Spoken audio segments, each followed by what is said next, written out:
Post stroke first book. ఆయన stroke వచ్చినందుకు మీకు చాలామంది తెలుసు. 2 ఏళ్ళ నుంచి చచ్చిపోతూ అవుతున్నాడు. దాని గురించి పుస్తకంలో కూడా రాశాడు. స్ట్రోక్ వచ్చినా కూడా అక్షరాలు వదలకుండా తన కోర్ సెక్టర్ అయిన న్యాయశాస్త్రాన్ని వదలకుండా ప్రజలకి ఈ సమయంలో సందేశం ఇవ్వాలనుకున్నాడు. వాస్తవానికి ఇది ఎన్నికల కంటే ముందు రావాల్సిన పుస్తకం. ఎన్నికల కంటే ముందు రావాలని హడావుడిగా రాశాడు, కానీ ముందు రాలేదు.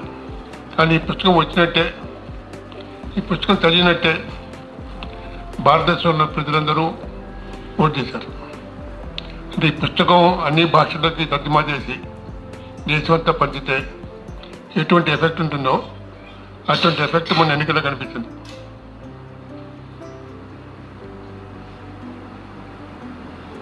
ఈ పుస్తకంలో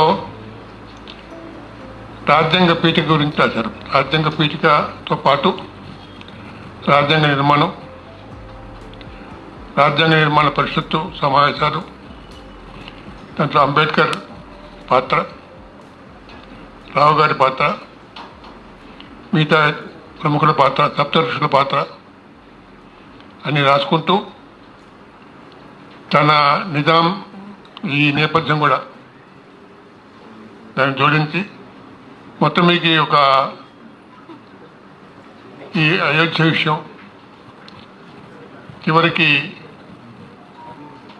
ఎలక్ట్రల్ బాండ్స్ విషయం, ఏ విషయాలైతే ఎన్నికల ముందు ప్రస్తావించాలో ఆ విషయాలని ప్రస్తావించి కాన్స్టిట్యూషన్ ఎంత గొప్పదో, ఎంత పవిత్రమైందో, దాన్ని ఎంత అనుల్లంఘనీయమైందో చెప్తాం అని ఉద్దేశం. అదంతా చాలా సమర్థంగా చెప్పారు. ఈ చెప్పే క్రమంలో శ్రీశ్రీని చాలా విరిగా ఉపయోగించుకున్నాడు. శ్రీశ్రీ కవిత్వాన్ని, శ్రీశ్రీ గేయాల్ని, అప్పుడప్పుడు కాలేజీని, పంతరాజు నాగేశ్వర గారిని ఇది తలుచుకున్నారు ఈ క్రమంలో. అయితే ఎక్కడ కూడా ఎవరిని కూడా పరుష పద్ధతులను ఉపయోగించకుండా, మోదీ ప్రస్తావన చేయకుండా, మోదీకి వ్యతిరేకంగా ప్రజలు ఓటేసి చేయాలనే ఉద్దేశం. అంటే స్పష్టంగా మోదీని వ్యతిరేకిస్తామని చెప్పినప్పటికీ మోదీని వ్యతిరేకిస్తూ ఒక వర్షం కూడా రాయకపోవటం, ఎవరిని విమర్శించకపోవటం ఈ పుస్తకంలో ఉన్న లక్షణం ఒకటి మనం గమనించాల్సింది. అన్నిటికంటే ముఖ్యంగా ఈ పుస్తకంలో రాజ్యాంగ నిర్మాణం సమయంలో ఎటువంటి స్థితి జరిగినాయి, ఎటువంటి వాదోపాదాలు జరిగినాయి, రాజ్యాంగ పీఠికను అంబేద్కర్ రాశాడా, నెహ్రూ రాశాడా అనే వివాదం, ఆ వివాదాన్ని ఆయన ప్రస్తావించి పరిష్కరించాడు. చివరికి అంబేద్కర్ రాశాడని చెప్పాడు. అది అంబేద్కర్ రాజ్యాంగ పీఠిక రాశాడా, రాజ్యాంగాన్ని రాశాడా, లేకపోతే బిఎన్ రావు రాశాడా అనే వివాదమే ఇప్పుడు దానికి కాలం చెల్లిపోయింది. ఇవాళ రేపు ఎవరు ఆ వివాదాన్ని ప్రస్తావించారు. ఎందుకంటే ఎటువంటి అనుమానం లేకుండా అంబేద్కరే ఈ రాజ్యాంగాన్ని రచించాడు, అంబేద్కరే రాజ్యాంగానికి మూలం, అంబేద్కరే రాజ్యాంగానికి పిత అని అందరూ ఒప్పుకున్నారు, ప్రపంచంలో ఒప్పుకుంది. ఇప్పుడు దాని గురించి మనం రాయకుండా ప్రస్తుతానికి. కానీ రాజ్యాంగ పీఠిక రాసేటప్పుడు రాజ్యాంగ పీఠికకి inspiration resolution moved by Nehru అని ఒక వాదన ఉంది. ఆ వాదాన్ని ప్రస్తావించి అది కాదు, ఇది రాజ్యాంగ పీఠిక రాసింది అంబేద్కర్ అని చెప్పడం ఇది ఉద్దేశం. ఈ చెప్పే క్రమంలో చెప్పిన తర్వాత మొత్తం ఇప్పుడు భారతదేశంలో ఉన్న పరిస్థితి ఏంటి, మతవాదం ఎట్లా ముందుకొచ్చింది, అయితే ఎలక్ట్రల్ బాండ్స్ ఏంటి, రామజన్మ ఉద్యమం ఏంటి, శ్రీరామ ప్రతిష్టాపన ఏంటి, దానివల్ల ఏం జరిగింది అదంతా రాశారు. దానివల్ల ఏం జరిగింది, ఏం జరుగుతుంది, ఎటువంటి ప్రమాదం ఉంది, అట్లాగే ముస్లిమ్స్ని టార్గెట్ చేయటం, దేశాన్ని విభజించడం, సమాజాన్ని విభజించడం ఎంత ప్రమాదకరమో చెప్పాడు. అంటే ఉద్దేశం ఏంటంటే మొత్తం ప్రజలకి వివరంగా ఇప్పుడు ప్రస్తుతం జరుగుతుంది ఏంటి, రాజ్యాంగం ఉద్దేశం ఏంటి, రాజ్యాంగం ఎటువంటి రాజ్యాంగ పీఠిక ఎటువంటి దేశాన్ని కోరుకుంది, ఎటువంటి సమాజాన్ని కోరుకుంది, ఎటువంటి సమాజాన్ని ఉద్దేశించింది, ఇప్పుడు జరుగుతున్న పరిణామాలు ఏంటి, ఈ పరిణామాలు ఇట్లాగే సాగితే దేశం ఏమైపోతుంది, సమాజం ఏమైపోతుంది అనే ఆందోళన వ్యక్తం చేశారు. ఈ అంటే దీన్ని చెప్పేటప్పుడు అసలు మొట్టమొదటి ఫస్ట్ రాజ్యాంగం ఎక్కడ జరిగింది, రాజ్యాంగ నిర్మాణం ఎక్కడ జరిగింది, రాజ్యాంగ నిర్మాణం జరగడానికి కేంద్రాలు టైం పట్టింది, దక్షిణాఫ్రికాలో ఎంతకాలం పట్టింది, మన అమెరికా ఎంతకాలం పట్టింది, ఇంగ్లాండ్ ఎంతకాలం పట్టింది, మనకు ఎంతకాలం పట్టింది, ఇవన్నీ బేరీ చేసుకుని చెప్పారు. సమాచారం చాలా దొరకదు మనకి సాధారణంగా. అవన్నీ ఏరుకోరి దీంట్లో చేశారు. దానికి మనకి సమాజ వికాసానికి రాజ్యాంగం ఎట్లా ఉపయోగపడుతుందో వివరంగా చెప్పడానికి ప్రయత్నం చేశారు. ఇంకా సంతానం, దివాకర్, మౌలానా హసరత్ మొహాని వంటి వారు అంబేద్కర్ సభలో ఉండగానే దీన్ని ఎట్లా విమర్శించారు. అట్లాగే కలకత్తాకి చెందిన బెంగాల్ చెందిన ఒక వ్యక్తి ఎట్లా రాజ్యాంగాన్ని విమర్శించాడు, ఎట్లా దీన్ని తప్పులున్నాయి, స్పెల్లింగ్ మిస్టేక్స్ ఉన్నాయి, సింటాక్స్ ఎర్రర్స్ ఉన్నాయి ఎట్లా చెప్పాడు, దాన్ని ఎట్లా వీళ్ళు పూర్వపక్షం చేశారు అని చెప్పాడు.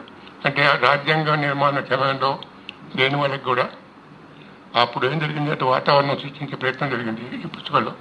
ఇటువంటి పుస్తకాన్ని ఈ సమయంలో అంటే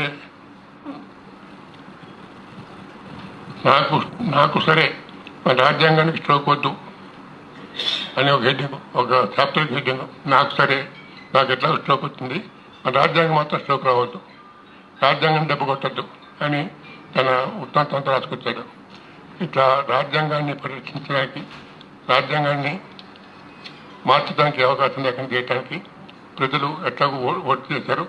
ఆ ఓటు చేయక ముందే ప్రజలకి చెప్పాలని ఈ ప్రయత్నం చేశారు. ఇటువంటి ప్రయత్నం చేసినందుకు ప్రొఫెసర్ మాడభూషితాన్ని అభినందిస్తూ నేను తెలియజేసుకున్నాను. నమస్కారం. రాజేంద్ర ప్రసాద్ కూడా తెలుసు అంబేద్కర్ ఈ పని చేయగలడని. అందుకే బాంబే ప్రావిన్స్ నుండి గెలవటానికి రాజేంద్ర ప్రసాద్ లేఖ కూడా అక్కడ ఉన్నటువంటి ప్రధానమంత్రిగా ఆ రోజుల్లో రాసినట్టుగా మీ పుస్తకంలో మాట్లాడి ఉన్నారు. అయితే అది చాలా మంచి పరిశీలన. అది చాలామంది అంబేద్కర్ ఇస్తుంటే రాజేంద్ర ప్రసాద్ తీసుకున్న ఫోటో మనకు తెలుసు, కానీ రాజేంద్ర ప్రసాద్ బాబు నువ్వు వచ్చి ఇక్కడ కూర్చొని పిలిచాడు అంబేద్కర్ని అనే మాట మీరు చెప్పారు ఆ పుస్తకంలో. చాలా మంచి పరిశీలన. అది చాలా ప్రభావాలు ఉన్నాయి నిజానికి. చెప్పిన ప్రభావాలు, ఈ పుస్తకం చెప్పిన ప్రభావాలు కాని ప్రభావాలు కూడా చాలా ఉన్నాయి నిజానికి.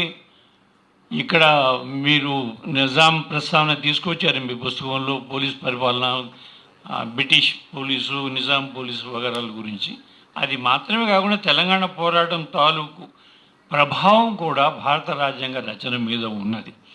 ఎవరైనా అనుమానం ఉన్నవాళ్ళు ఉండేదైతే అంబేద్కర్ చివరి ఉపన్యాసంలో ఆ మాటలు చాలా స్పష్టంగా ఉన్నాయి. ఎందుకంటే 1948 ఫిబ్రవరి నెలలో భారత కమ్యూనిస్ట్ పార్టీ సాయుధ పోరాటాన్ని పిలిపించింది బిటి రణదేవ నాయకత్వంలో. అప్పటికీ తెలంగాణలో భారత రాజ్యాంగ సభ ఏర్పడినట్టుగే తెలంగాణలో 1946లో సాయుధ రాజ్యాంగ పోవడం మొదలైపోయింది.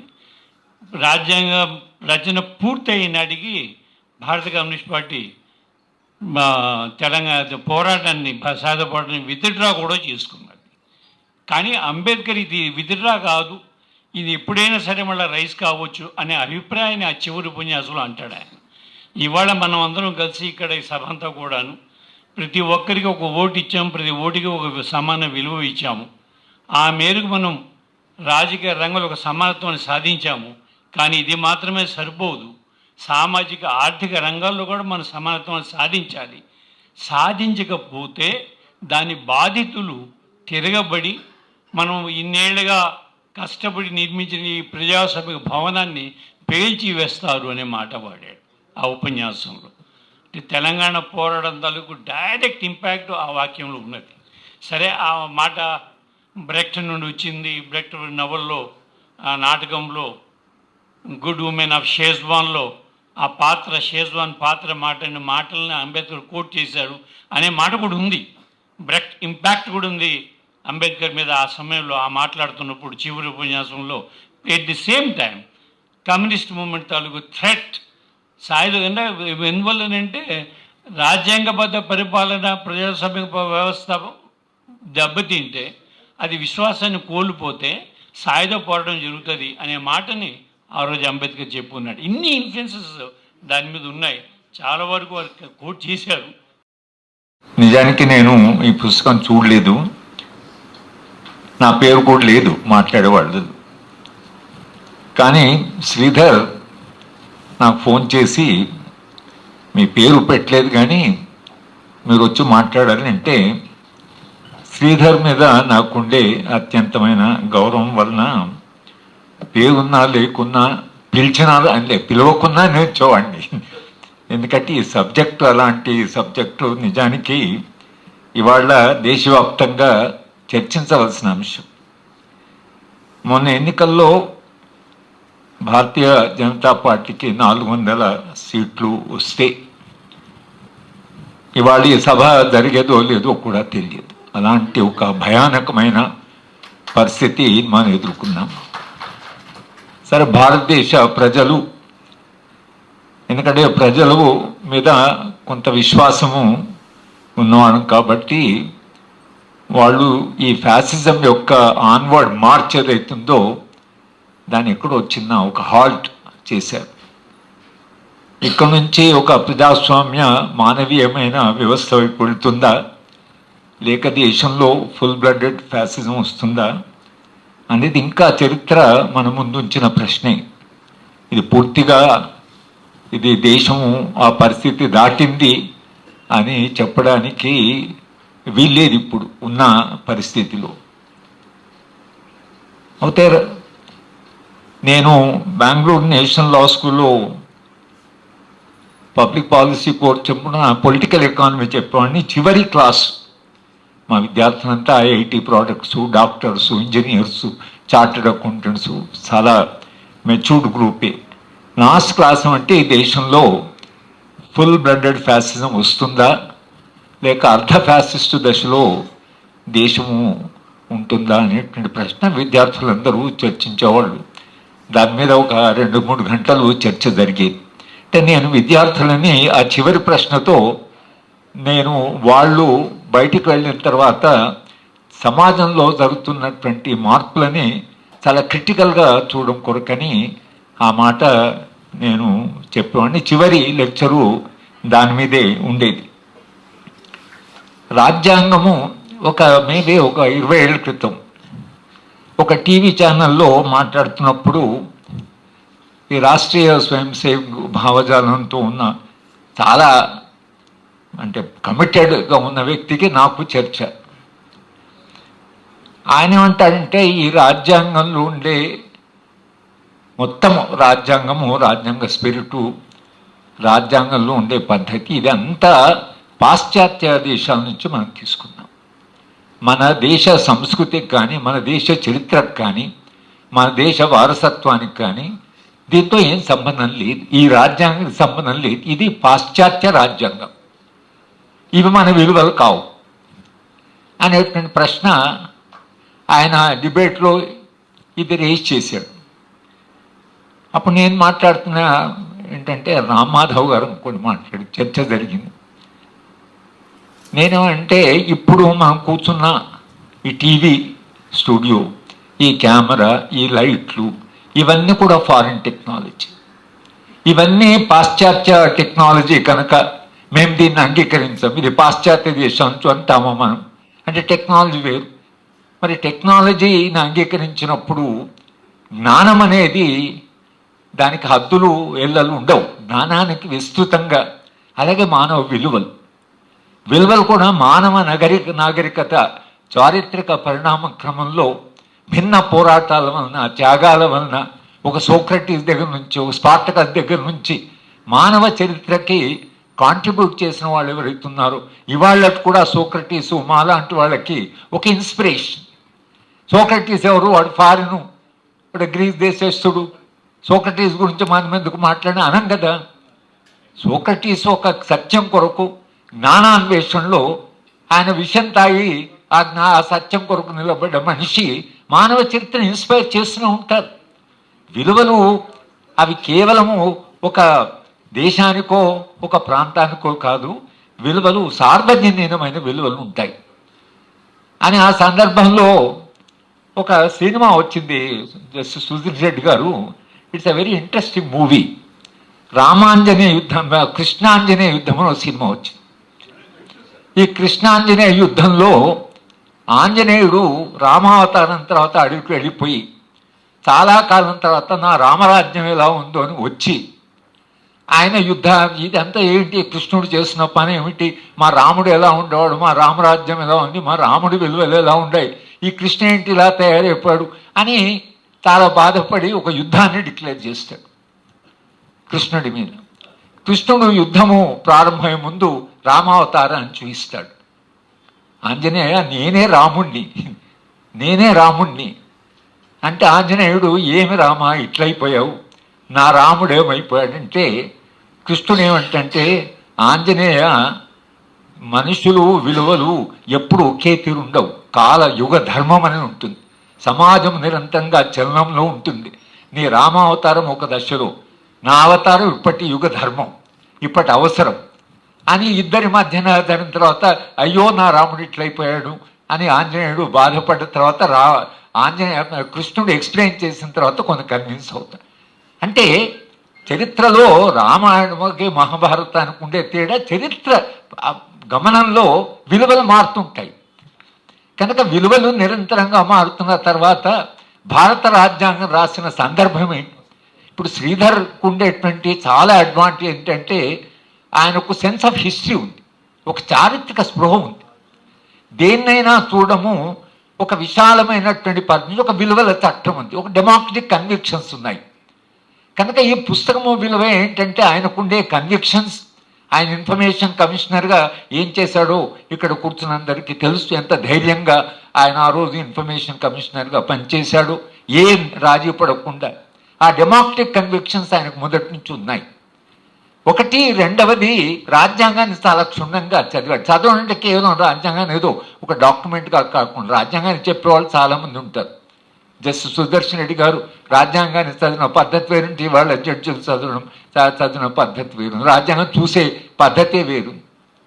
సారకు కొన్ని విలువలు ఉండడం వలన జీవితంలో సమాజాన్ని చూసే ఒకటువంటి చట్టం ఉండడం వలన ఆయన అక్కడ కూర్చున్నంతసేపు మొత్తం విశాల సమాజం దృష్టిలో పెట్టుకొని ఏ విలువలను సమాజం ముందుకు తీసుకుపోవాలనే దృష్టితో జడ్జ్మెంట్స్ వస్తుంటాయి.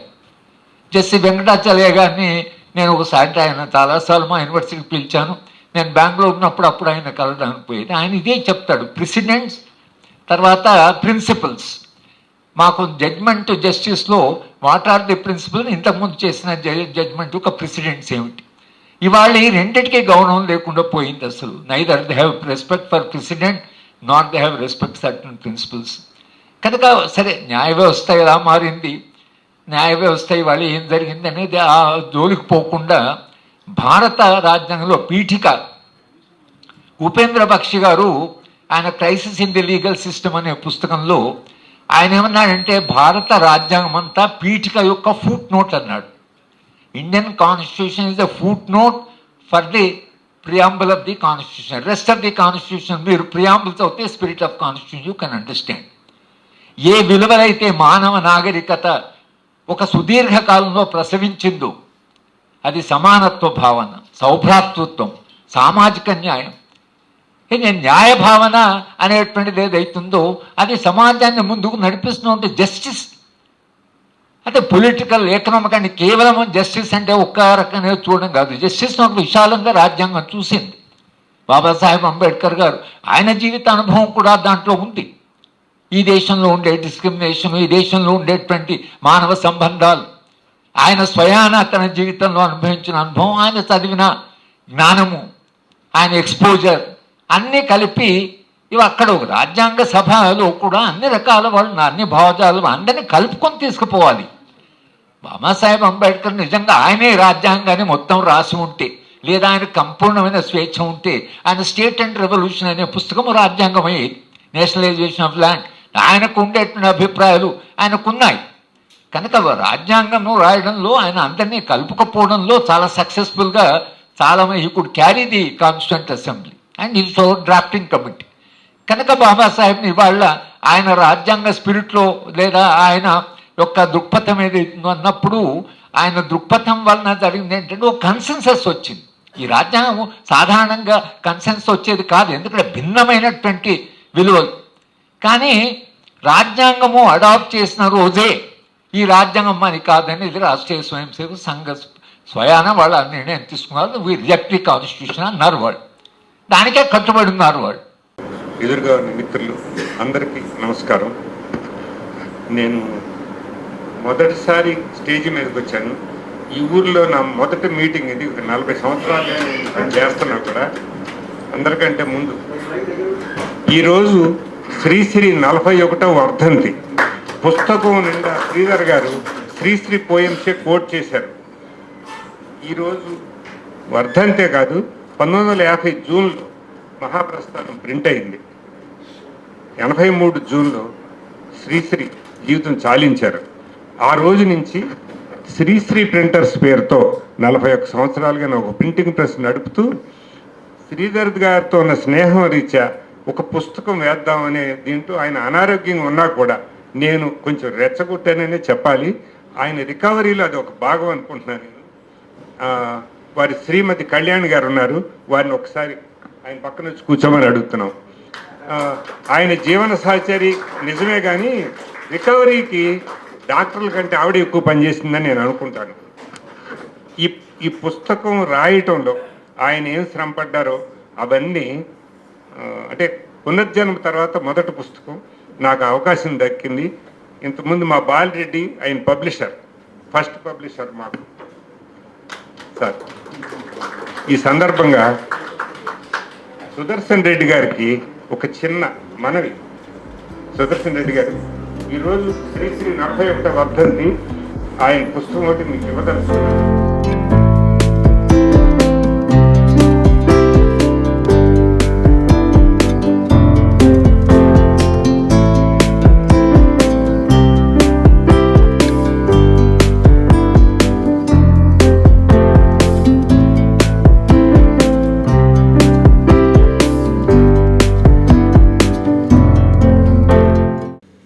ముఖ్యంగా అందరికీ, ఇక్కడ ఉన్న పెద్దలందరికీ నమస్కారం.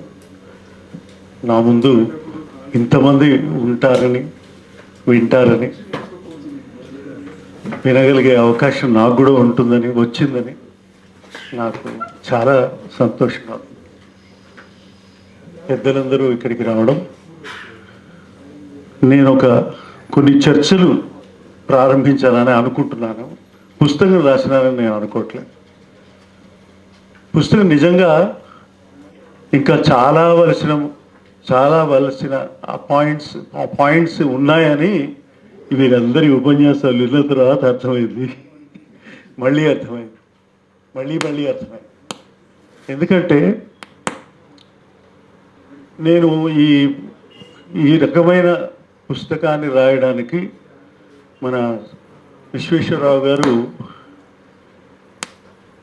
ఇద్దరు బాగా కష్టపెట్టాను. నేను ఇద్దరిని కష్టపెట్టాను. ఒకటి విశ్వేశ్వరరావు గారిని, ఇంకొకటి మా శ్రీమతి కళ్యాణి.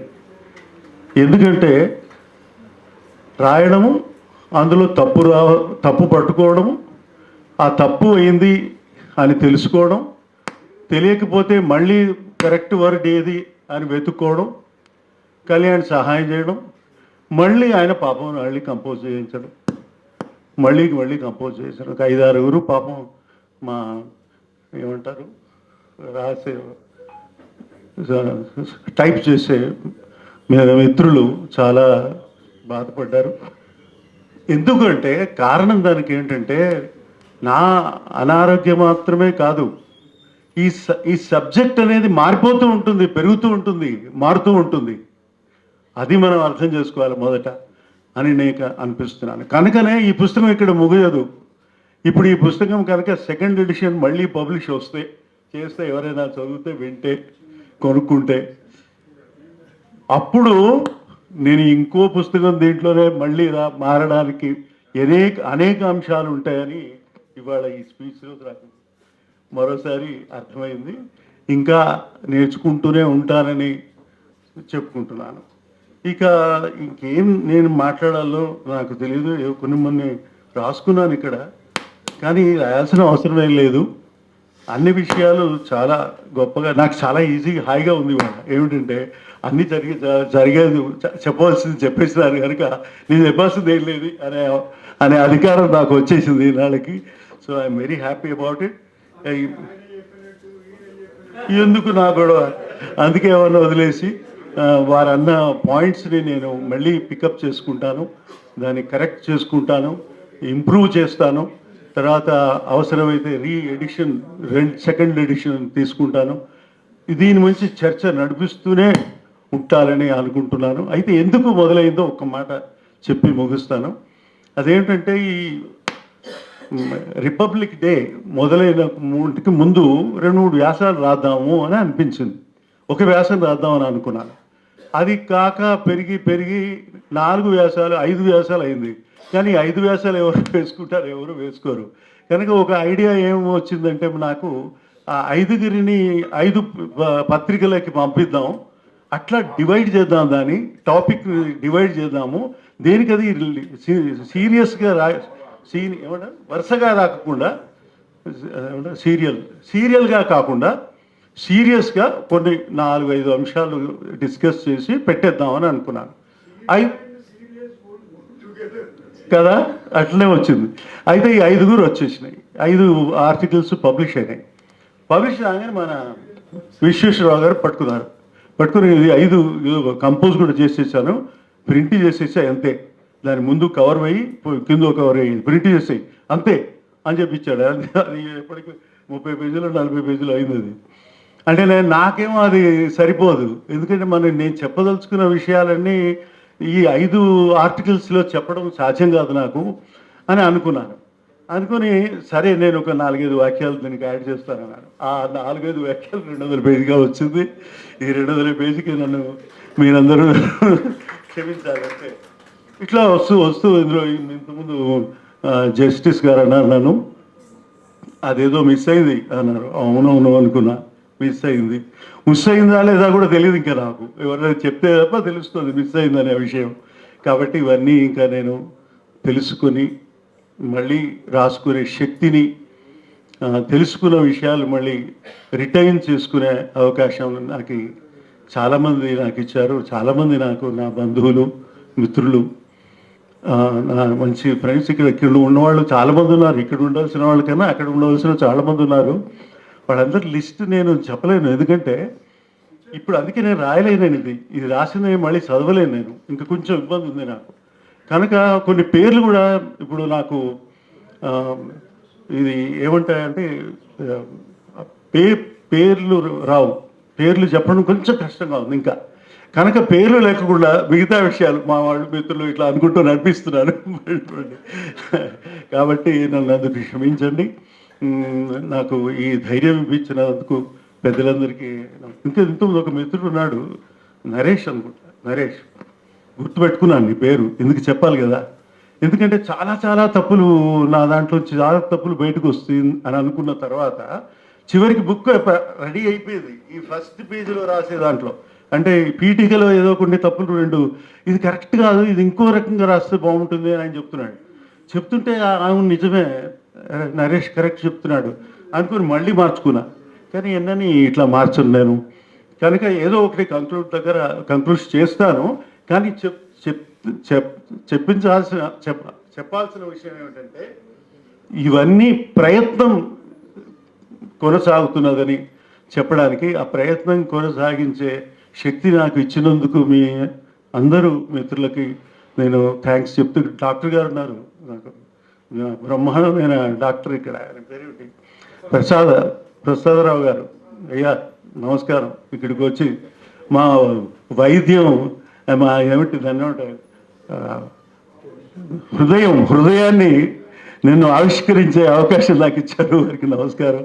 అటువంటి వాళ్ళందరికీ నేను ఏమని చెప్పాను, నా మిత్రుడు, కొలీగ్, ఇవాళ వైస్ ఛాన్సలర్ ఆయన. I'm very happy that is before me. ఇంకా మంచి మిత్రులు, నా మిత్రులందరూ ఉన్నారు, బంధువులు ఉన్నారు. వారందరికీ నేను పర్సనల్గా థ్యాంక్స్ చెప్తూ, ముఖ్యంగా కళ్యాణ్కి నేను థ్యాంక్స్ చెప్పుకోవాలి నేను. ఎందుకంటే సార్ ఇప్పుడు అన్నారు, ఏమన్నారు, గురుగారు ఏదో అన్నారు, జస్టిస్ గారు ఏదో అన్నారు, ఏమన్నారంటే ఇది తల్లులు కూడా దాంట్లో గొప్ప పాత్ర వహించారు ఈ రాజ్యాంగ నిర్మాణంలో అన్నట్టు. కళ్యాణిని కూడా నేను, కళ్యాణ్ కూడా అనకూడదు, కళ్యాణ్ని ముఖ్యంగా కళ్యాణ్ని నేను థ్యాంక్స్ చెప్పుకుంటూ, ఇంకా ఎన్నో నేను మిస్ అయి ఉంటాను థ్యాంక్స్ చెప్పడంలో. కాబట్టి excuse me if I if you did not thank you, most of you.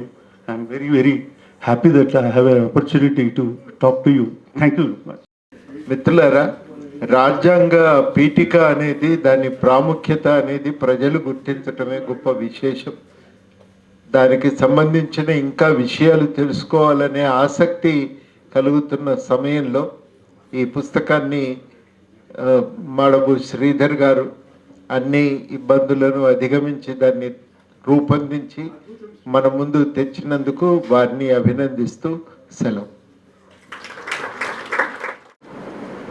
నాకేమనిపించిందంటే,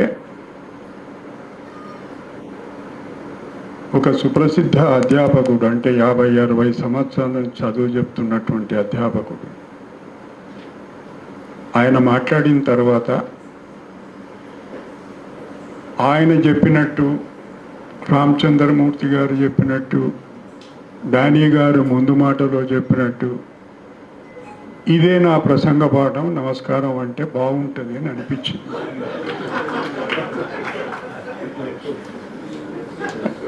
కానీ ఏదో ఒకటి తగిలిచ్చేట కదా ముఖ్య అతిథి,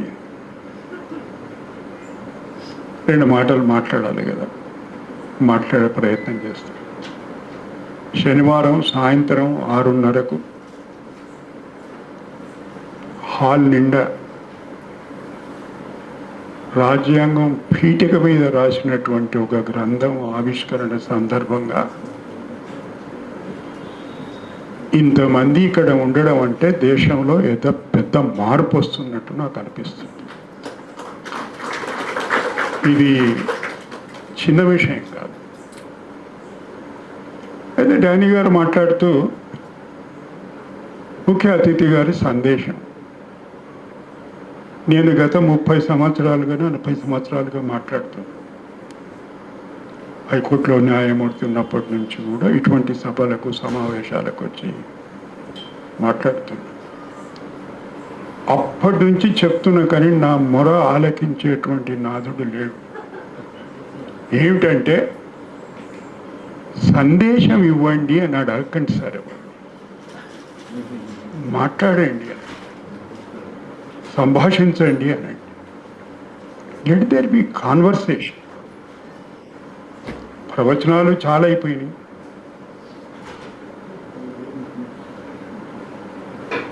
మెసేజెస్ చాలా అయిపోయినాయి, సందేశాలు. ఎక్కడున్నవరా అంటే ఎక్కడున్న గోంగడు అక్కడే. అందుకనికి ఎప్పుడే కానీ ఎవరైనా కానీ మాట్లాడండి అని.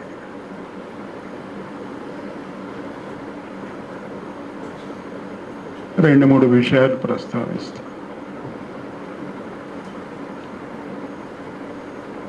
జార్జ్ ఫ్లాయిడ్ జ్ఞాపకం ఉందా మీకు ఎవరికన్నా? మినపోలిస్లో ఒక శ్వేతజాతి పోలీస్ అధికారి, అతను నల్లజాతి అమెరికన్, వాడి మెడను కృతిక మీద కూర్చొని ఆ మోకాలుతోటి నొక్కుతుంటాడు. వాడు ఒక మాట అంటాడు, I'm unable to breathe. Hey, I'm unable to breathe. నా శ్వాస ఆగిపోతుంది. భారత సమాజం దాదాపు ఆ స్థితికి చేరినటువంటి సందర్భం. అయితే తెలంగాణ రాష్ట్రంతో పాటు అది కాకతాళీయంగా జరిగిందేమో దేశమంతటా, తెలంగాణలో కూడా ఇప్పుడిప్పుడే ఊపిరి పీల్చుకుంటున్నామేమో అని అనిపిస్తుంది. కానీ మళ్ళీ అప్పుడే ఎవరైనా మీరు అత్తారింటికి దారేది సినిమా చూసిండ్రా? చివరిలో అంటాడు హీరో, ఏం మారింది అత్త అప్పటికిప్పటి? ఆ చేతుల తుపాకీ చూపించి, అప్పుడు ఆయన చేతుల తుపాకీ, ఇప్పుడు ఈయన చేతుల తుపాకీ, సందర్భం అది. ఏం మారింది అత్త? మళ్ళీ 2-3 రోజుల నుంచి చూస్తే ఏమీ మారలేదు అని ఒక భయం. అంటే శ్వాస ఆగిపోతున్నంత భయం కాదు, కానీ అంటే ఒక భయరహిత సమాజం నుంచి బయటకు వస్తున్నాం అనుకునే సందర్భంలో మళ్ళీ భయం మొదలైంది. అట్లీస్ట్ నాబోటి వాడికి, అందరికి కాదు.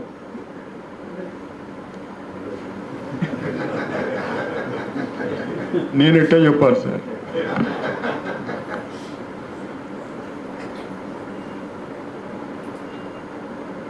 బ్రతికున్న వాళ్ళు పేర్లు తీసుకోను, పార్టీల ప్రస్తావన చేయను.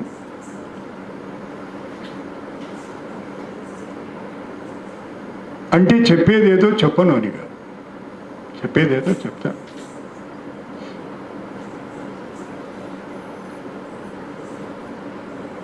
ఏమిటి అసలు ఈ శ్రీధర్కు ఇప్పుడు ఎందుకు అనిపించింది? ఈ పీఠిక మీద, భారత రాజ్యాంగం పీఠిక మీద ఇప్పుడు పుస్తకం రాయాలని ఎందుకు అనిపించింది? ఇది అర్థమైతే పుస్తకంలో ఏముందో అర్థం. పుస్తకంలో పీఠిక గురించి మనకందరికీ తెలియనటువంటి విషయాలు ఏవో ఉన్నాయని చెప్పే సాహసం నేను చేయను. విశ్లేషణ ఉంది.